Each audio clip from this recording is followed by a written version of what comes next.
प्रारब्ध के सभी दर्शकों को मेरा नमस्कार। मेरा नाम है संदीप आर के सिंह और आज हमारे साथ शिवम चौधरी जी।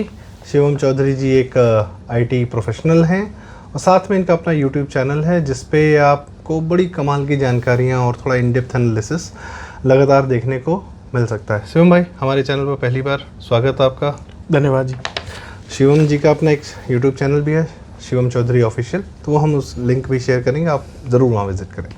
लेकिन जो हमारा विषय है दर्शकों, वो ये है कि 7 नवंबर को दिल्ली में एक साइबर अटैक जैसा कुछ हुआ और जिससे कारण कम से कम 300 से 500 फ़्लाइट्स जो हैं हमारी उनको जो है अपनी उड़ान का समय बदलना पड़ा और काफ़ी चीज़ें प्रॉब्लम हुई।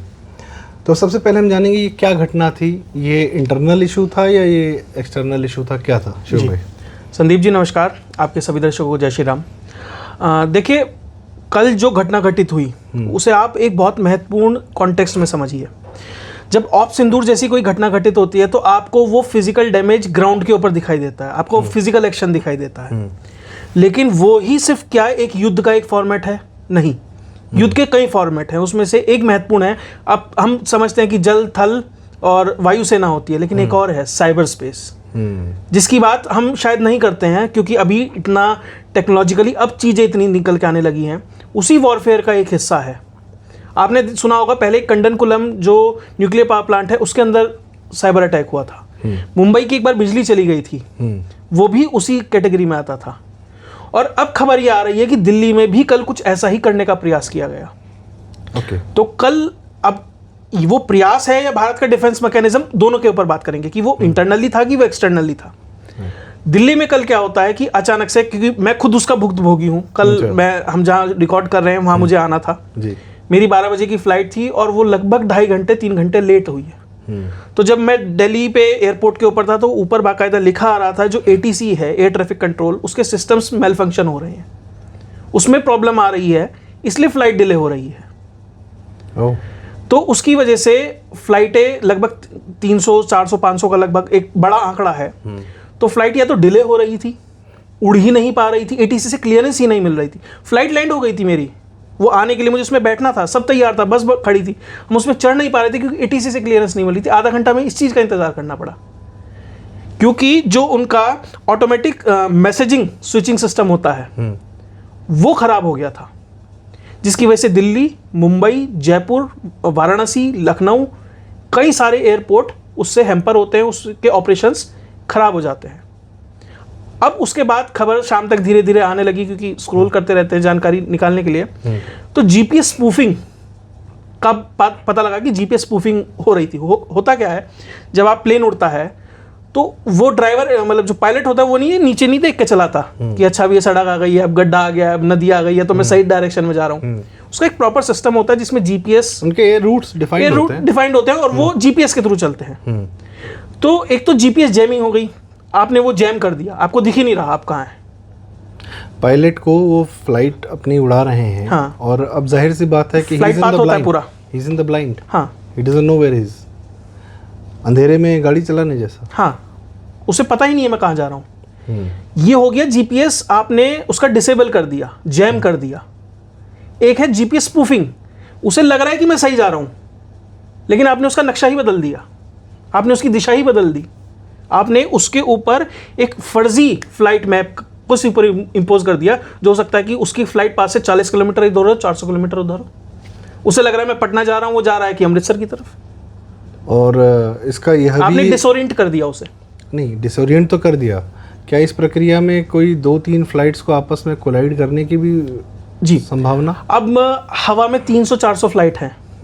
अब मुंबई का एयरपोर्ट है, दिन में लगभग 1000 फ्लाइट के आसपास उड़ाता है। IGI भारत के सबसे बड़े एयरपोर्ट में 3-3 टर्मिनल है, वो भी कई सौ फ्लाइट उड़ाता है। आप ऊपर छोड़ दीजिए, एक बार रनवे पे ही 2 फ्लाइट एक साथ आ गई तो एक ही रनवे पे एक चढ़ रही है, एक उतर रही है। तो हवा में आपने क्या किया, GPS स्पूफिंग कर दी।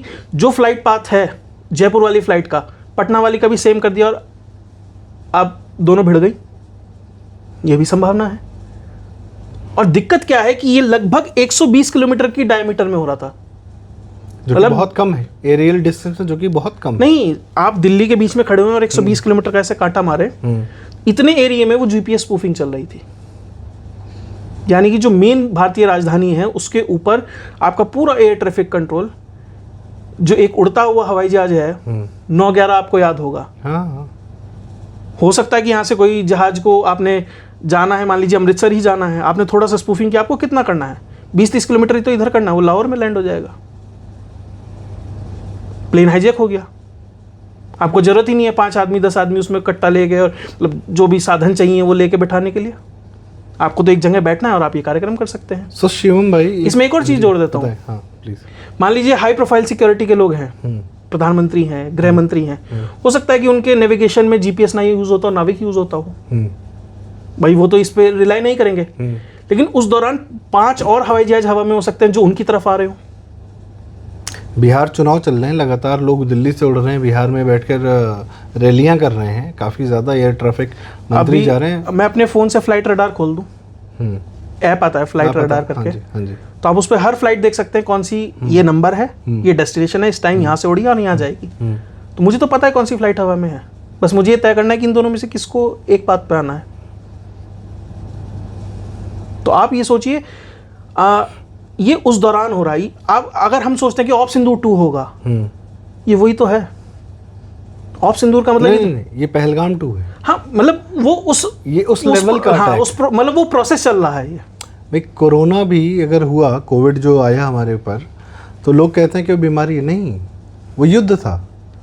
उस युद्ध ने आपकी सेनाओं को बाईपास करके आपके ज़मीन पर, आपके गांव में घुसकर आपके लोग मारे, आपके डॉक्टर्स मारे, आपके मतलब वह तो युद्ध था।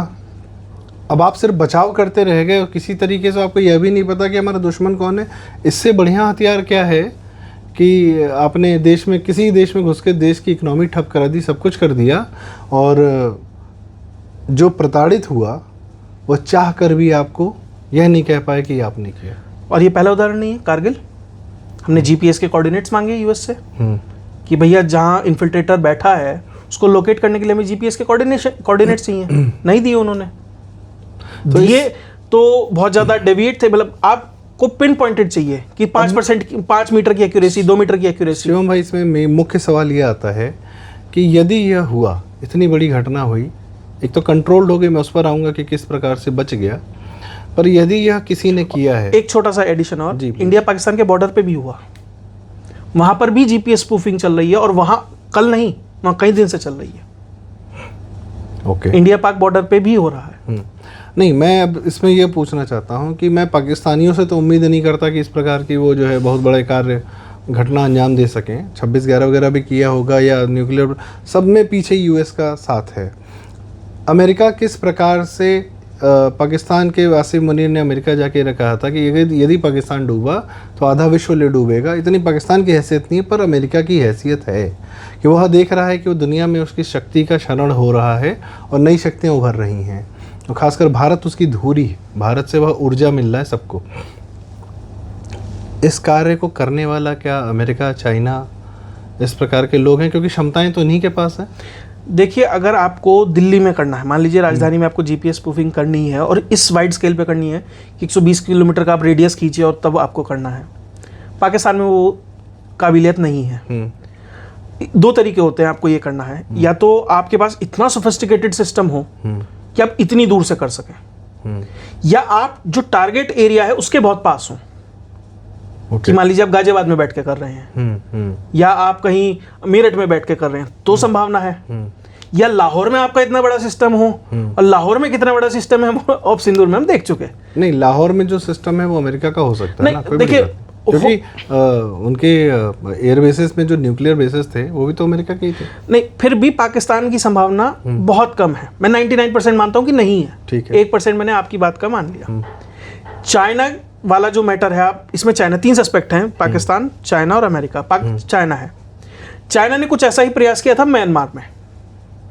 तो म्यांमार में मंडले हो या फिर लिख के लाया हूँ यंगून है, तो यहाँ सब उसने ये प्रयास किया हुआ है, और इनके सिस्टम है त्यानी ये करके है, और 1-2 सिस्टम और इन्होंने उसको टेस्ट किया। उनकी भी रेंज बहुत छोटी थी। ओके, ये रेंज बड़ी थी दिल्ली वाली? ये रेंज बड़ी है, चाइना बॉर्डर से बहुत दूर है। या भैया कोई चाइनीज यहाँ बैठा है दिल्ली में जो कर रहा है। इसके बाद बचता है यूएस। अब इसमें स्टारलिंक का भी लोग एंगल एक्सप्लोर कर रहे हैं। कि हो सकता है कि उससे भी कोई कनेक्शन इसका हो सकता है। स्टारलिंक एलन मस्क की कंपनी, और जो कि मैं कोई क्लेम नहीं कर रहा हूँ, दुनिया में किसी भी जगह पर हाई स्पीड इंटरनेट देने के लिए वो व्यवस्था बना रहे हैं। पर जाहिर सी बात है कि हाई स्पीड इंटरनेट देना तो एक बहाना है, उसके पीछे आप दुनिया के हर जगह पर यदि हर पोजीशन पर आपकी मौजूदगी है तो आप और क्या क्या कर सकते हैं।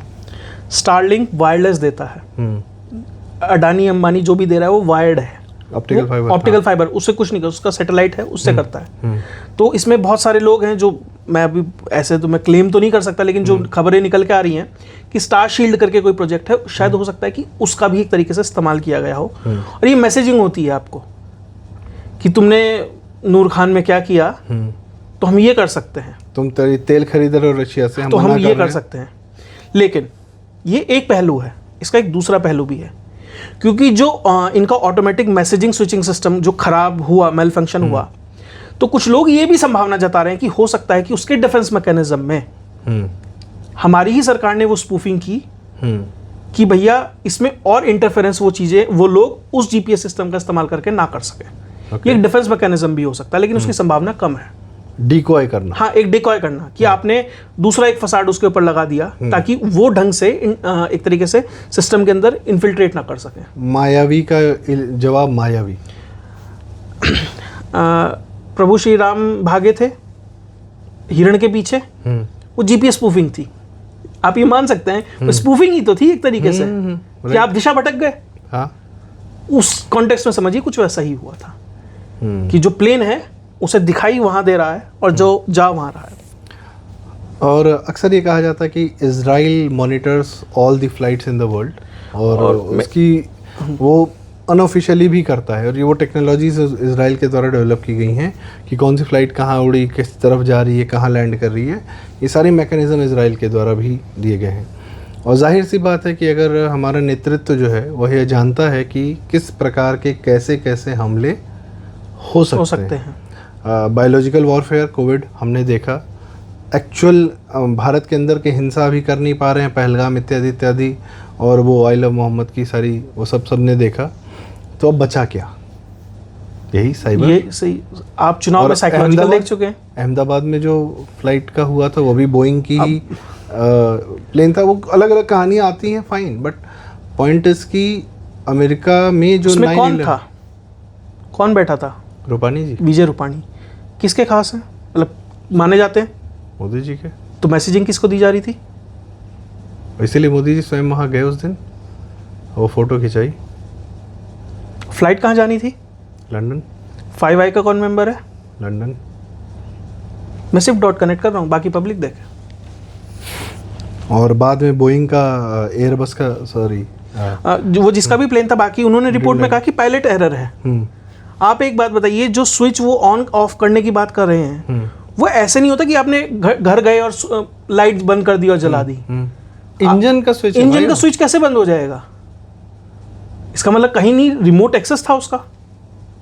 अब इसीलिए ये मैं कह रहा हूँ, इन पे इन्वेस्टिगेशन होनी चाहिए। नहीं, इसलिए अमेरिका, अब एक बात होती है, ट्रंप ने पिछले कार्यकाल में अपने गूगल को बोला कि आप चाइना की कंपनी हुआवे को एंड्रॉयड सिस्टम नहीं देंगे तो उससे क्या हुआ कि हुआवे के फ़ोन्स अमेरिका में बिकना बंद हो गए, और हुआवे के फ़ोन्स और चाइनीज़ कंपोनेंट्स कितने ज़्यादा पेनिट्रेटिव होते हैं, स्पाइंग वाले होते हैं, ये सबको पता है।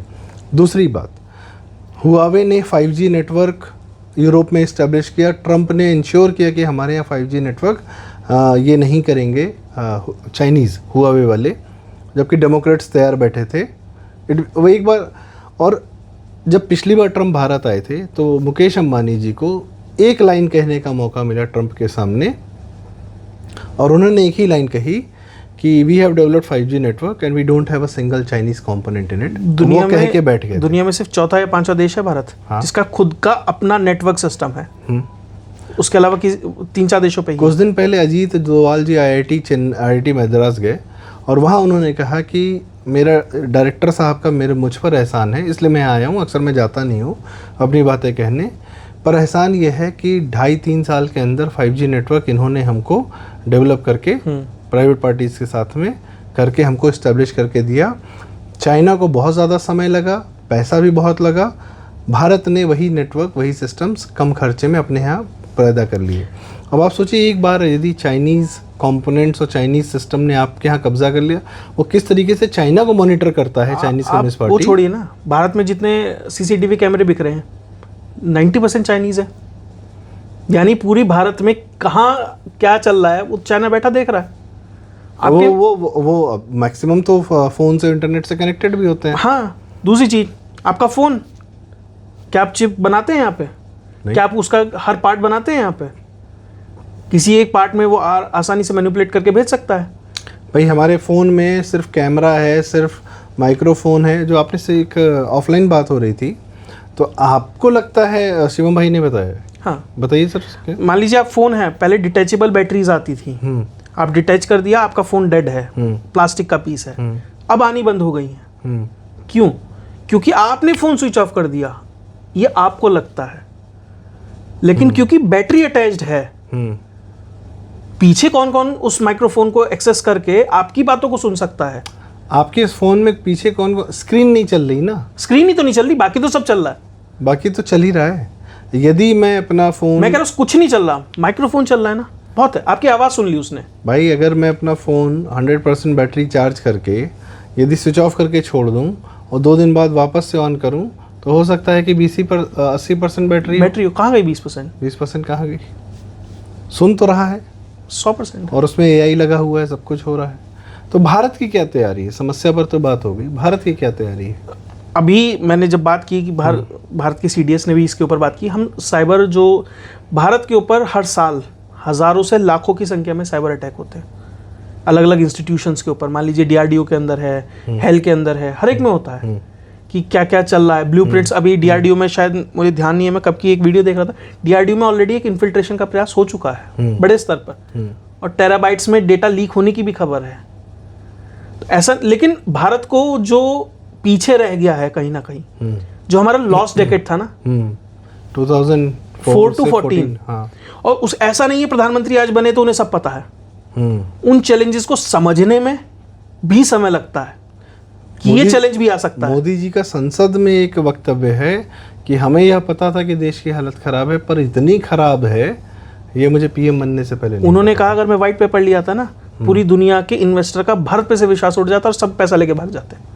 चाहते हुए, राजनीतिक रूप से चाहते हुए, लेकिन प्रधानमंत्री की वजह से वो नहीं ला पाया, बैंकिंग सिस्टम तबाह हो जाता। NPA, तो वो सिस्टम हो सकता था। साइबर वॉरफेयर और साइबर स्पेस में हमें बहुत कुछ करने की जरूरत है, कर रहे हैं, लेकिन जो कर रहे हैं नाकाफी है। हमें अपने इंडिजिनस सिस्टम्स, मान लीजिए हम GPS की इस्तेमाल करते हैं, नाविक को बहुत प्रमोट किया गया, सरकारी कुछ जगह को छोड़कर कहाँ यूज़ हो रहा है, आम पब्लिक के लिए कोई एक्सेसिबल नहीं है। हम क्यों? और खबर तो ये भी है, कल कुछ गूगल मैप्स में भी डिसओरिएंटेशन आ रहा था दिल्ली के आसपास। मैं उसे कंफर्म नहीं कर सकता, दूसरी को मैं कंफर्म कर सकता हूँ। कुछ गूगल मैप्स में भी दिक्कत आ रही थी। मान लीजिए उसकी एक्यूरेसी 5 मीटर है, वो 15-20 मीटर तक की एक्यूरेसी जा रहा था। ये है। और एक और घटना घटित हुई कल, पाकिस्तान के मरीन कमांडोज, उसमें पाकिस्तान मरीन सिक्योरिटी एजेंसी करके है, वो एक इंडियन शिप को अगवा करके ले गए। उसमें 7 फिशरमैन हैं। सोमनाथ के पास कोई जगह है, वहाँ उस बंदरगाह से। तो कुछ होना है, ये तय है। कब होना है ये नहीं कह सकते, क्योंकि अगर ये कह सकते, ये पता होता तो फिर तो सभी बात हो जाती। लेकिन हाँ, कुछ होने के कारण है। कारण ये है कि विश्व में जब बहुत उथल पुथल होती है ना, जब शक्तियाँ अपना, कुछ शक्तियाँ हैं वो अपना असर खोती हैं, और कुछ शक्तियाँ हैं जो उभरना चाहती हैं, तो जाहिर सी बात है वो बिना एक मेजर युद्ध, मेजर रक्त के कोई शक्तियों का यह स्थापित नहीं हो। भाई अमेरिका कैसे इस्टेब्लिश हुआ? World war? नहीं, न्यूक्लियर बम मारा। हाँ। किस पे मारा? जर्मनी पे नहीं मारा। हिटलर, मुसोलिनी जो इनके सबसे बड़े दुश्मन थे, वो जर्मनी और वहाँ बैठे हुए थे, लेकिन जर्मनी पे बम नहीं मारा। क्यों? क्योंकि ईसाई है जर्मनी। हाँ। कहाँ मारा? जापान पे, हारते हुए देश पर। क्यों? हीथेंस है। और 2 बार, 2 मारा, एक 6 को मारा, एक 9 तारीख को मारा, यह जानते हुए कि वो उसका क्या भीषण। हमारे यहाँ इस प्रकार के अस्त्रों का दुरुपयोग करने वालों पर श्राप दिया गया है। अश्वत्थामा को श्राप दिया गया कि कि यदि आपने ऐसा अस्त्र इस्तेमाल किया जिससे सिर्फ दुश्मन नहीं आसपास के लोग भी मरते हैं तो श्रापित है। पर अमेरिका ने अपनी हेजेमनी स्थापित करने के लिए 2 बार और न्यूक्लियर अपनी बम बात मारे। को छुपाने के लिए क्या है, कोलेट्रल डैमेज, एक शब्द गढ़ दिया गया, वो तो कोलेट्रल डैमेज है, होता है। नहीं, यदि आपको पता चल गया है कि जर्मनी में जापान में आपने अगर न्यूक्लियर बम मारा हो इतना वृहद नुकसान हो सकता है, तो उसके बाद न्यूक्लियर बम क्यों बनाते रहे तुम लगातार? ट्रम्प तो कह रहा है मैं अब दोबारा टेस्ट करूंगा। तो ये मानसिकता जो है ना, ये जो वही बात कि मैं डूबूंगा अगर अमेरिका डूबेगा, अगर हमारी हेजेमनी गई, हमारा जो सुपर पावर स्टेटस है वह अगर चला गया तो हम आधा दुनिया ले डूबेंगे। और उसमें यही माइक्रोसॉफ्ट ने भी भाई जितनी आप ही बता रहे थे कि अमेरिका की जितनी कंपनीज हैं वो वहाँ की CIA और वहाँ की आर्मी के जो डार्पा प्रोजेक्ट है अगर आप उसे उठा के देखेंगे, या जो CIA है गवर्नमेंट फंडेड होती हैं। माइक्रोसॉफ्ट है, बिल गेट्स का आप इतिहास उठा के देखिए, सरकारी समर्थन था। फेसबुक को उठा के देखिए, कहीं ना कहीं सरकारी समर्थन था। उसके बाद व्हाट्सएप है, इंस्टाग्राम है, हर कोई उसी इकोसिस्टम से निकला है। इनका जो कॉम्पिटिटर होता है या तो उसे खत्म कर देते हैं या अपने अंदर एब्जॉर्ब कर लेते हैं। भाई नेटफ्लिक्स अमेजोन के माध्यम से आप क्या कर रहे हो? आप देशों के कंटेंट पर और उसके डिस्ट्रीब्यूशन पर पूरी तरह कब्जा कर रहे हो। आप ये देखिए वोकिज्म को किस तरीके से प्रमोट किया जाता है, जीसस को काला दिखा रहे हैं।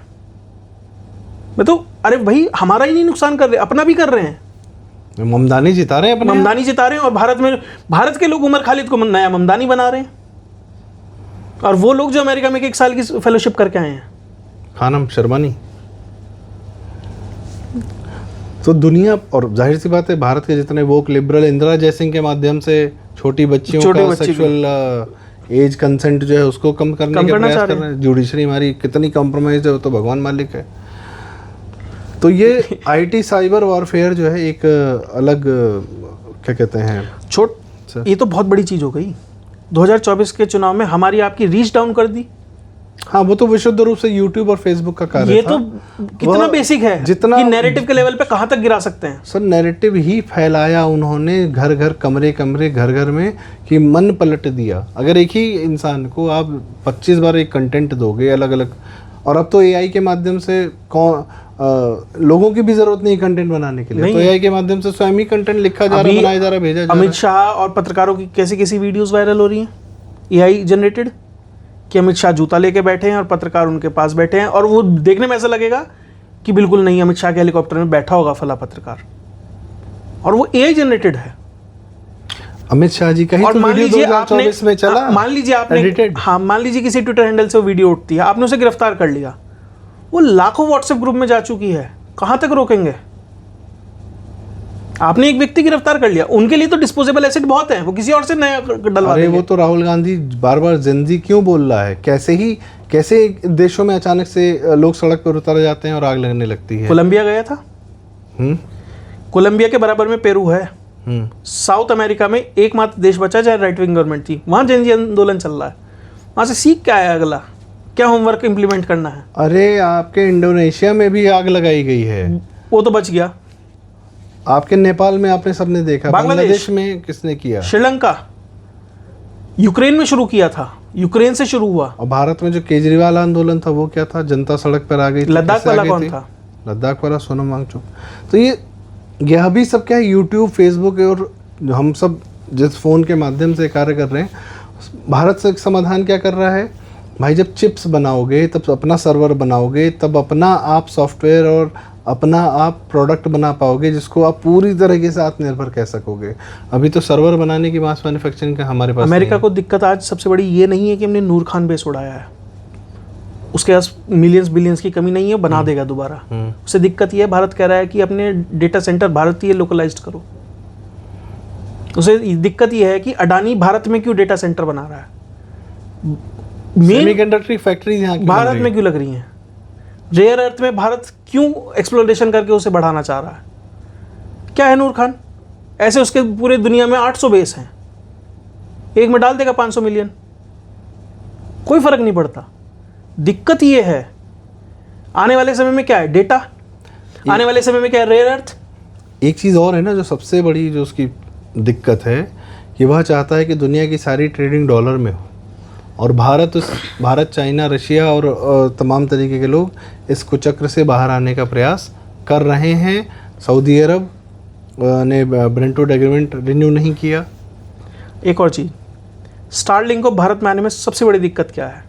भारत ये कह रहा है कि अपना सारा डेटा भारत में रखो, ये दिक्कत है। और डॉलर वो आ ही रहा है डेटा लेने के लिए। जो डॉलर है करेंसी, वो सिर्फ इसलिए नहीं है, उसके पीछे जो अमेरिका की पावर है वो डॉलर को मजबूत करती है ना। और अमेरिका की क्या पावर है? यही तो पावर है। यही तो पावर है। आपने वो, मैं कह रहा हूँ डॉलर में ही ट्रेड होता रहे, लेकिन आपने अमेरिका की अगर पावर सारी खत्म कर दी, डेटा वाली जो उसकी टेक्नोलॉजिकल एडवांसमेंट अगर अपनी तरफ खींच लिया, तो डॉलर तो अपने आप रिडेंडेंट हो जाना है एक टाइम के बाद। बिल्कुल। तो यह जो है शिवम भाई ने के माध्यम से आज हमें जो पता चला कि एक साइबर वॉर की भी कल्पना चल जैसा रही कुछ है, प्रारूप था, जैसा कुछ प्रारूप था। और फैक्ट मैटर्स। तो कल जो हुआ 7 नवंबर को, तो किसी भी सिम्टम को, क्योंकि बीमारी बड़ी है, हल्के में नहीं लिया जा सकता है। और यदि इस प्रकार की चीज़ें हो रही हैं तो और भारत का यूपीआई अपने आप में कितनी बड़ी तकलीफ है कितने लोगों की।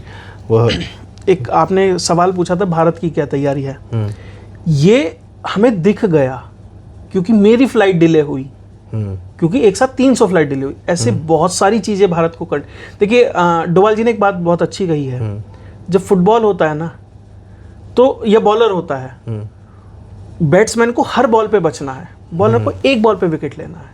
सही। वो उन्होंने 100 किए होंगे, हमने 99 फेल कर दिए, हमने दिखाई एक दिया। इसका मतलब ये नहीं हमारी तैयारी नहीं है।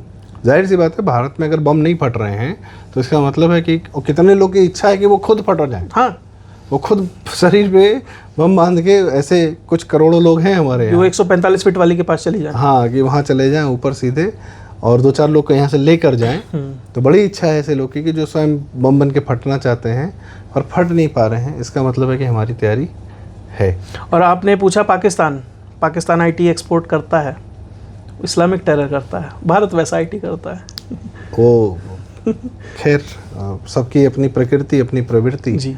तो इसी के साथ आज की चर्चा का समापन करेंगे।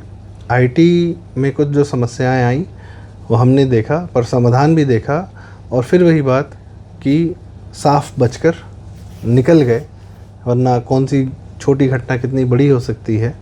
तो लगातार हमारे नेतृत्व, हमारी एजेंसी लगातार कार्य कर रही हैं, पर इन सब बातों पर चर्चा भी आवश्यक है और यह समझना भी आवश्यक है। तो शिवम भाई, बहुत बहुत धन्यवाद, आपने अपनी जानकारी और आपने ये सब हमसे साझा किया। और यही कह सकते हैं कि कृपया आपके माध्यम से जब हमारी बातें दूर दूर तक जाती हैं तो हमें भी अच्छा लगता है। तो कृपया वीडियो लाइक करें, शेयर करें और चैनल ज़रूर सब्सक्राइब करें, शिवम चौधरी ऑफिशियल और चैनल प्रारब्ध। बहुत बहुत धन्यवाद। नमस्कार। जय हिंद। जय हिंद।